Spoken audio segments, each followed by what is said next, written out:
My tip for you today is to listen to more sales podcasts.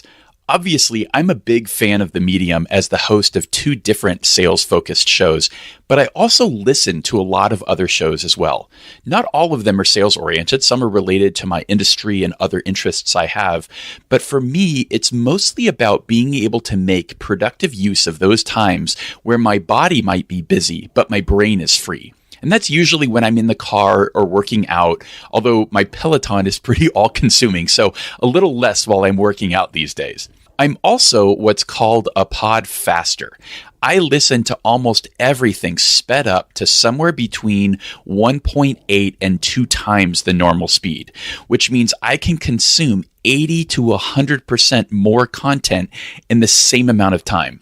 Now, some people think I'm crazy when they hear this, but if you work your way up, you'll hardly notice. And I find it allows me to, it forces me to focus that much harder on what I'm listening to and not trail off. Now, you shouldn't have to subject yourself to a bunch of chipmunks while doing this. A good app will allow you to speed things up without making the pitch higher. I typically listen with an app called Pocket Casts that allows you to speed things up in tenths. So you can start with 1.1 times speed or 1.2 times speed. I bet you'll barely notice. And then add 10% each week for a few weeks, and you'll be zipping along like me.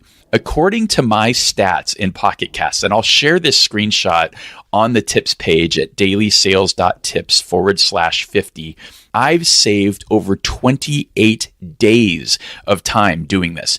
It's not all just speeding things up either. This app also allows me to skip intros. So when I listen to the Tim Ferriss show, for example, I have it set to skip the first 4 minutes where he sticks all of his ads.